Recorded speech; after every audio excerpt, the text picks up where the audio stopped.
Halo adik-adik, selamat hari Minggu. Hari ini kita ibadahnya lewat video aja ya, karena kita juga kan masih dalam uh, social distancing, masih di rumah aja. Jadi ibadah IHMPT-nya kita di rumah sama mama papa, mungkin bisa juga sambil diajak untuk kita renungin firman Tuhan bareng-bareng ya. Oke, sebelumnya mari kita berdoa. Bapa dalam kerajaan surga, terima kasih Tuhan untuk setiap kesehatan yang masih memberikan kepada kami. Hingga hari ini Tuhan, kami diberikan kesempatan untuk beribadah bersama-sama, merenungkan firman-Mu ya Bapa. Kiranya hanya Roh Kudus saja yang ada dalam diri kami, agar setiap firman yang boleh kami baca dan renungkan itu boleh berbuah dalam kehidupan kami sehari-hari. Terima kasih ya Bapa. Hanya dalam nama Yesus Kristus kami berdoa dan ucap syukur. Amin. Ya, hari ini pembacaan Alkitab kita terambil dari Ratapan 1 ayatnya yang 1 sampai yang ke-17. Kita baca sama-sama ya.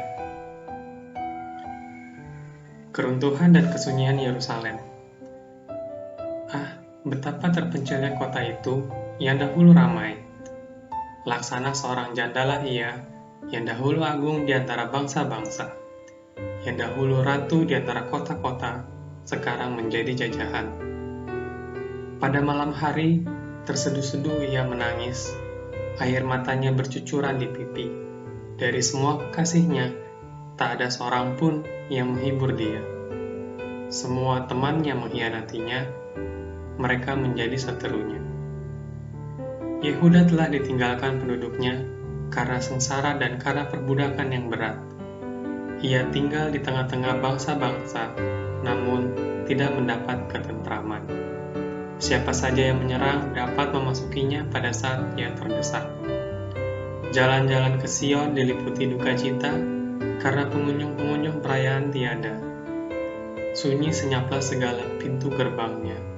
Berkeluh kesahlah imam-imamnya, bersedih pedih darah-darahnya, dan dia sendiri pilu hatinya. Lawan-lawan menguasainya, seteru-seterunya berbahagia. Sungguh, Tuhan membuatnya merana karena banyak pelanggarannya. Kanak-kanaknya berjalan di depan lawan sebagai tawanan. Lenyaplah dari Putri Sion segala kemuliaannya. Pemimpin-pemimpinnya bagaikan rusa yang tidak menemukan padang rumput. Mereka berjalan tanpa daya di depan yang mengejarnya. Terkenanglah Yerusalem pada hari-hari sengsara dan penderitaannya, akan segala harta benda yang dimilikinya dahulu kala, tatkala penduduknya jatuh ke tangan lawan dan tak ada penolong baginya. Para lawan memandangnya dan tertawa karena keruntuhannya. Yerusalem sangat berdosa, sehingga najis adanya. Semua yang dahulu menghormatinya, sekarang menghinanya, karena melihat telanjangnya, dan dia sendiri berkeluh kesah dan memalingkan mukanya. Kenajisannya melekat pada ujung kainnya, ia tak berpikir akan akhirnya, sangatlah dalam ia jatuh. Tiada orang yang menghiburnya. Ya Tuhan, lihatlah sengsaraku, karena si seteru membesarkan dirinya. Si lawan mengulurkan tangannya kepada segala harta bendanya, bahkan harus dilihatnya bagaimana bangsa-bangsa masuk ke dalam tempat kudusnya. Padahal Engkau, ya Tuhan, telah melarang mereka untuk masuk jemaah-Mu. Berkeluh kesah seluruh penduduknya, sedang mereka mencari roti. Harta benda mereka berikan ganti makanan untuk menyambung hidupnya. Lihatlah ya Tuhan, pandanglah betapa hina aku ini.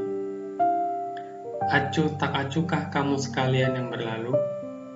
Pandanglah dan lihatlah, apakah ada kesedihan seperti kesedihan yang ditimpakan Tuhan kepadaku untuk membuat aku merana tatkala murkanya menyala-nyala.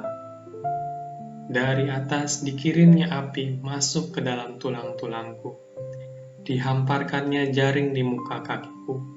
Didesaknya aku mundur. Aku dibuatnya terkejut. Kesakitan sepanjang hari. Segala pelanggaranku adalah kuk yang berat. Suatu jalinan yang dibuat tangan Tuhan yang ditaruh di atas tengkukku sehingga melumpuhkan kekuatanku. Tuhan telah menyerahkan aku ke tangan orang-orang yang tidak dapat kutentangi. Tuhan membuang semua pahlawanku yang ada dalam lingkunganku.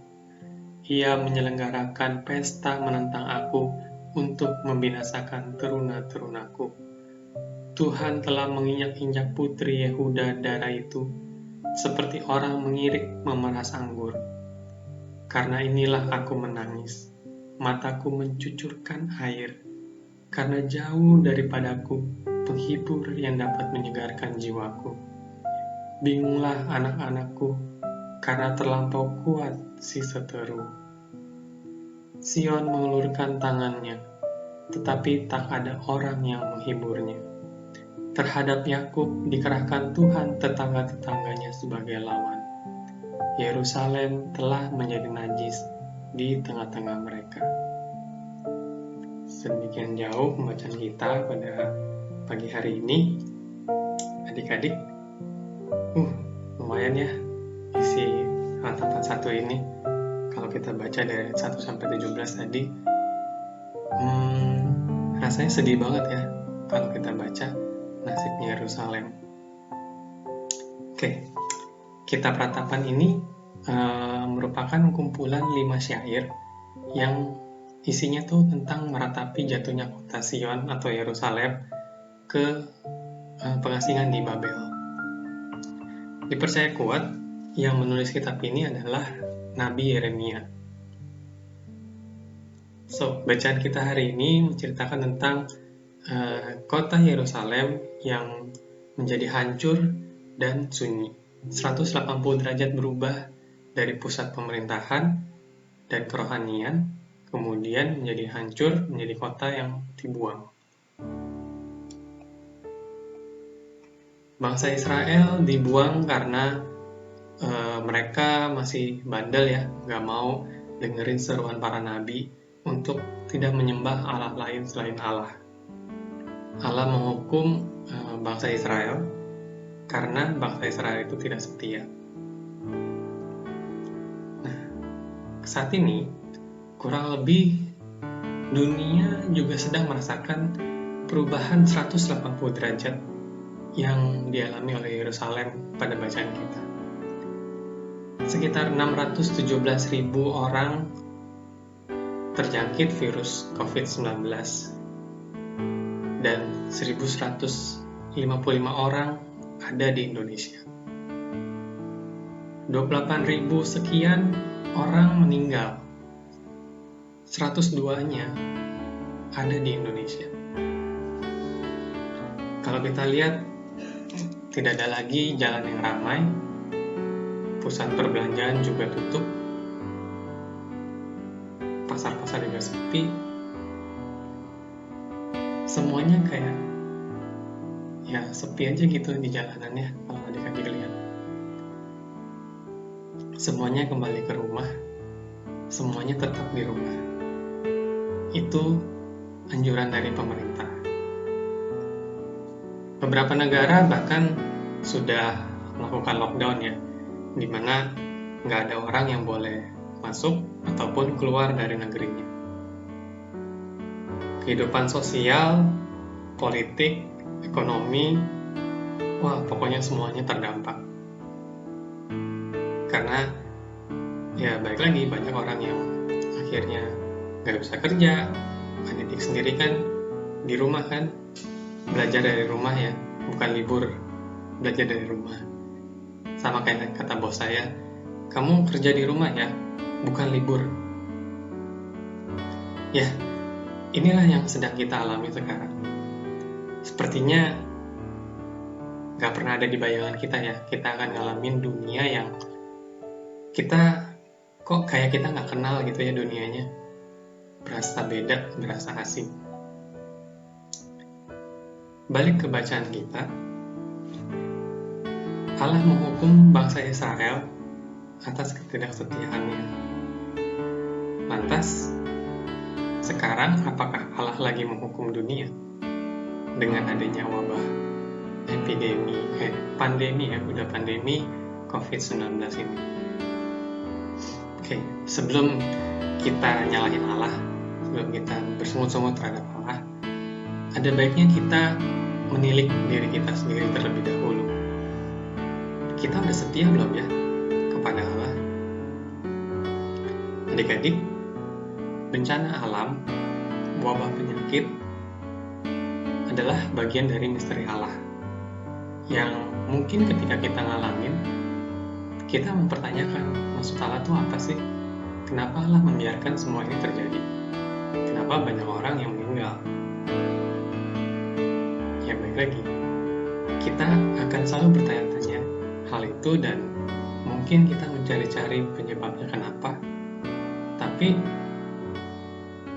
adik-adik sadar atau enggak, mungkin pertanyaan itu juga nggak bakal kejawab sampai kita mati. Memang karena mungkin itu bukan bagian dari kita untuk mencari tahu apa maksud dari Allah semua ini. Sama halnya dengan generasi orang Israel yang mati di padang gurun ketika keluar dari Mesir. Kan bangsa Israel setelah keluar dari bangsa Mesir kan muter-muter tuh di padang gurun kurang lebih 40 tahun. Kira-kira mereka juga bertanya nggak ya, ngapain sih mereka dibawa keluar dari Mesir kalau ujung-ujungnya bakal mati di padang gurun? Kan kata Allah dijanjikan tanah perjanjian. Kenapa pada akhirnya saya menderita di padang gurun? Padahal kalau karena kita sekarang sudah punya Alkitab dan kita tahu cerita keseluruhannya, kita tahu Allah menuntun bangsa Israel keluar dari Mesir untuk sebuah grand plan-nya Allah, rencana besarnya Allah untuk mendatangkan keselamatan bagi manusia beribu-ribu tahun sesudahnya. Kalau kita ada di zaman itu, kita juga nggak akan tahu apa yang akan Allah lakukan di masa depan. Pandemi ini juga tidak mengenal ras, suku, agama, denominasi, kaya, miskin, tua, muda, pendeta, jemaat, profesor, mahasiswa, semuanya bisa terkena. Virusnya nggak bisa bedain, oh yang ini bagus untuk dikenain, oh yang ini enggak. Tidak ada variabel yang bisa kita pakai di situ ya. Kecuali ya tentunya sistem imun, kesehatan kita sendiri.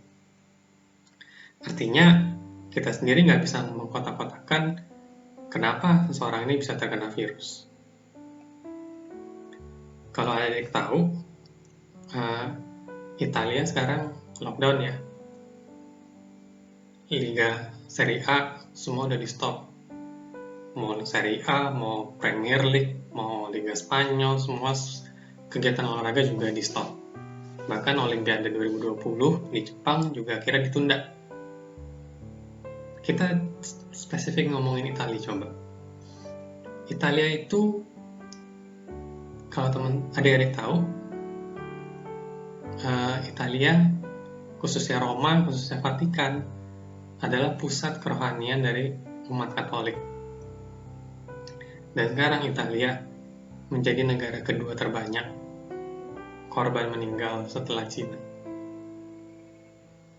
Apakah itu berarti Allah tidak mengasihi umat Katolik? Apakah Allah sedang menghukum umat Katolik? Kalau kita tarik lebih dekat lagi di Indonesia, kalau adik tahu, beberapa saudara kita, pendeta ataupun presbiter, ataupun teman se-GPIB kita, juga ada yang terjangkit dan ada yang meninggal. Lantas, apakah Allah sedang menghukum GPIB? Nggak ada orang yang bisa tahu, yang dapat menyimpulkan, karena ini semua adalah hak prerogatifnya Allah. Ini rencana besar Allah yang, baik lagi, ini adalah otoritas Allah. Lalu, apa yang harus kita lakukan? Sadar atau nggak sadar, nih ya, kan kita lagi di rumah aja nih. Sadar nggak sadar, kita diberikan waktu atau kesempatan untuk retreat berjemaah. Kenapa aku bilang retreat? Karena seperti artinya retreat itu kan mundur sejenak dari hiruk pikuk kesibukan kita. Kalau kita retreat, pasti kan kita cari tempat yang sepi, yang jauh dari keramaian, dan kita ngumpul semua, kita dengerin firman Tuhan, kita merenungkan firman Tuhan.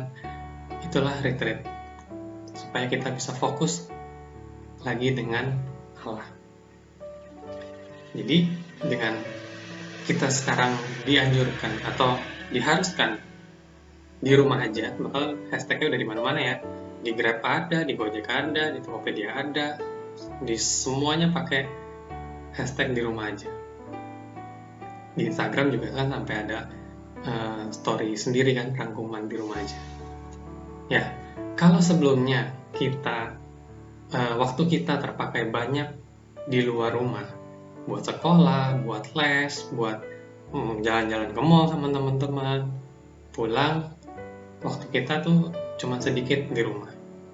Sekarang kita mendapat waktu hampir 24 jam ada di dalam rumah. Ya, paling main-main sedikit sekitar gang rumah ya. Kawasan sekitar saya tuh di rumah. Terus di rumahku, kan aku masih suka kerja selang-seling ya. Jadi kalau pagi berangkat kerja, langka banget bisa ngelihat ada anak-anak sama omanya atau mamanya, papanya berjemur di depan rumah. Kalau sore-sore kadang orang tuanya sama anak-anaknya main di depan rumah. Itu sebuah hal yang langka sih, yang ada di Kelapa Gading sekarang. Di tengah-tengah kesibukan kita, ya jarang terjadi aja hal seperti itu. Pagi-pagi masih jadi banyak yang jogging di depan rumah, karena memang mereka bekerja dari rumah. Jadi punya banyak waktu untuk melakukan sesuatu yang mungkin nggak ada waktunya kalau kita kerja di kantor atau mungkin sekolah, gitu ya. Nah, adik-adik, percayalah bahwa Tuhan selalu dapat berbicara dan menunjukkan kebesarannya dalam berbagai hal. Buktinya, bacaan kita hari ini. Kalau adik tahu, bacaan ini kan dirancang nggak kemarin atau nggak minggu lalu atau nggak bulan lalu, karena di GPIB itu kan bacaannya sudah ditentukan dalam setahun. Dan saat ini bacaan kita tentang ratapan, tentang kehancuran sebuah kota yang tadinya rame terus jadi sepi. Mirip ya sama yang kita alamin sekarang. Kan pasti udah mulai pada bosen nih. Mau ngapain lagi di rumah? Main udah. Mungkin Mobile Legends juga udah bosen. PUBG juga udah bosen. Ya. Apalagi yang bisa kita lakukan? Nah, waktu yang diberikan untuk di rumah aja, kita juga bisa pakai buat mencoba hal-hal yang baru. Ada yang olahraga tadi, seperti yang kakak bilang. Ada yang olahraganya jogging, ada yang olahraganya di rumah, ngeliatin YouTube, ada yang live streaming, banyak loh sekarang. Teman-temanku di IG story-nya workout dari rumah gitu. Ada yang Zumba dari rumah, ada yang TikTokan dari rumah. Ya iyalah, TikTokan di rumah. Ada yang coba masak, resep-resep yang mungkin kemarin belum dicoba, sekarang jadi punya lebih banyak waktu untuk masak.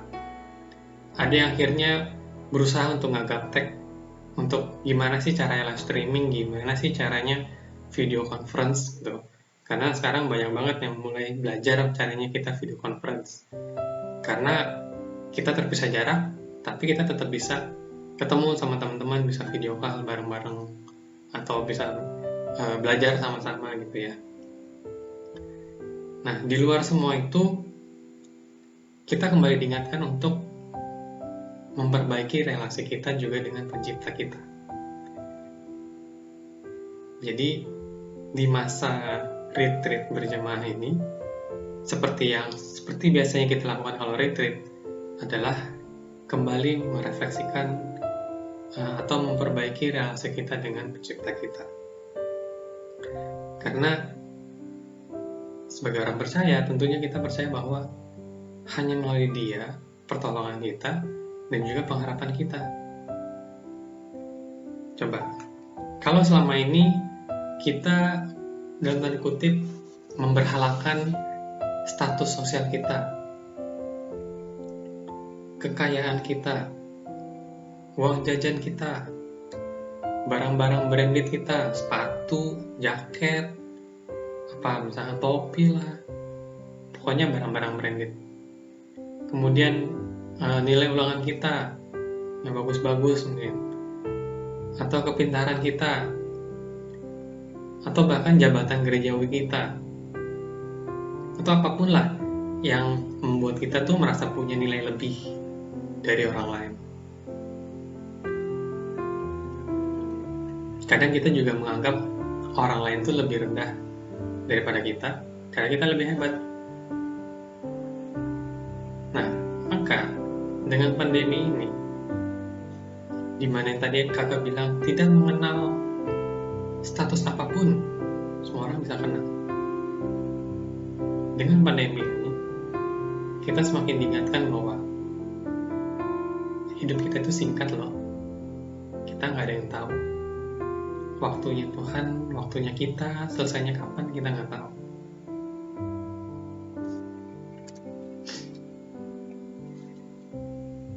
Dengan satu jabatan tangan, atau satu kucekan mata, atau garuk-garuk hidung, kalau imun kita tidak kuat, kita bisa terjangkit. Dan kalau terlambat penanganannya, ya amit-amit kita bisa meninggal. Artinya, dalam waktu yang sekarang kita diberikan untuk di rumah aja, marilah kita coba juga memperbaiki relasi kita dengan Allah. Jangan sampai sama seperti bangsa Israel yang bandel, udah dikasih tahu, masih nggak mau berubah. Sekarang kita punya waktu yang banyak, dan waktu itu juga kita nggak tahu seberapa banyak yang kita punya. Jadi manfaatkanlah waktu yang ada ini. Kita baca firman Tuhan, kita biarkan firman Tuhan itu menegur semua kesalahan kita. Ibarat kata, firman Tuhan itu kayak cermin. Kita jadi bisa lihat, oh, di sini kita tuh ada yang kotor. Karena kan kita nggak bisa ngeliat sendiri kalau nggak pakai cermin. Biarlah firman Tuhan itu memberikan kita kekuatan juga untuk merubah hal yang tidak baik dalam hidup kita. Jadi, adik-adik, itu firman yang bisa kakak berikan. Kiranya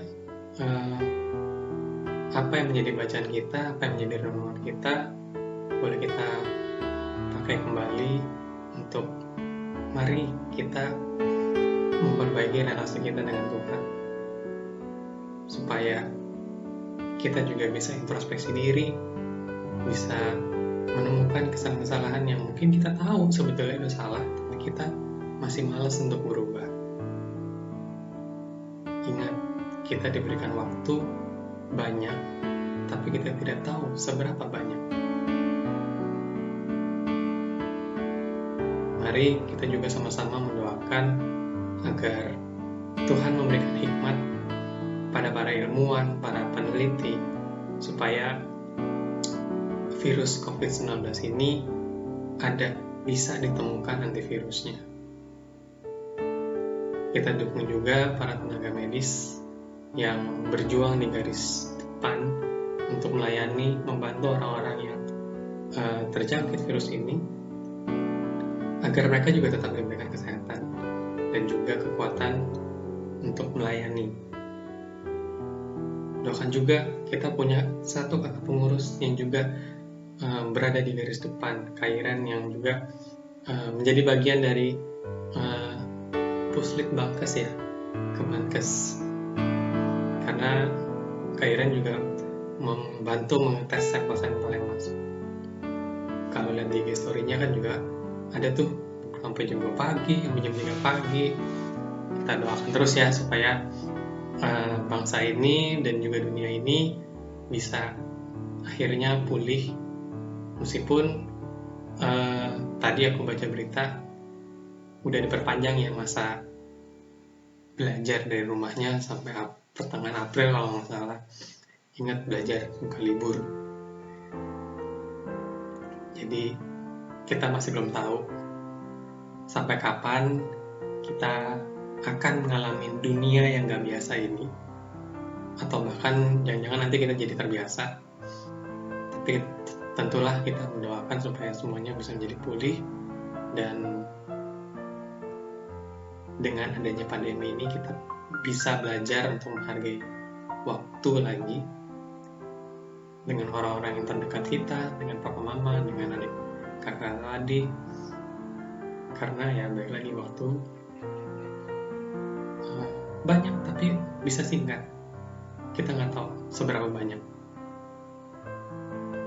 Selamat hari Minggu adik-adik, selamat merenungkan firman Tuhan. Shalom.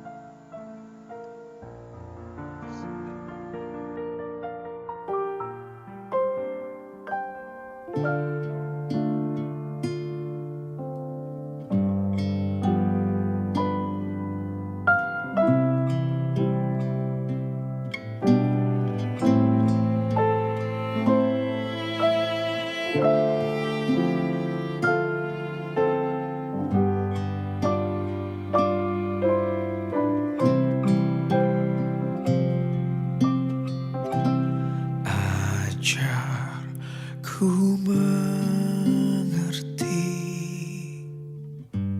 segala rencanamu,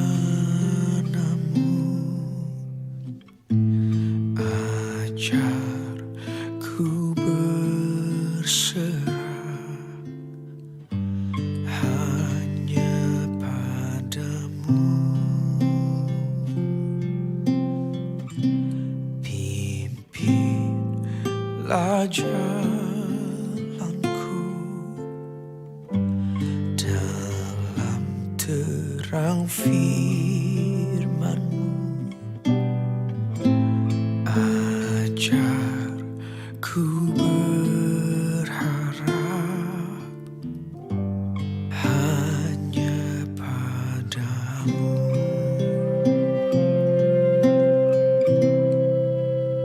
Bapakku, ajaib segala rancangan-Mu,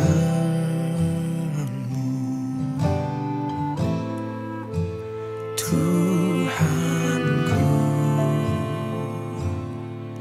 heran perbuatan-Mu.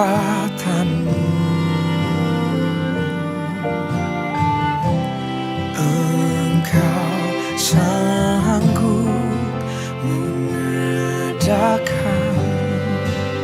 segala yang ku perlukan, menurut kehendak-Mu terjadi.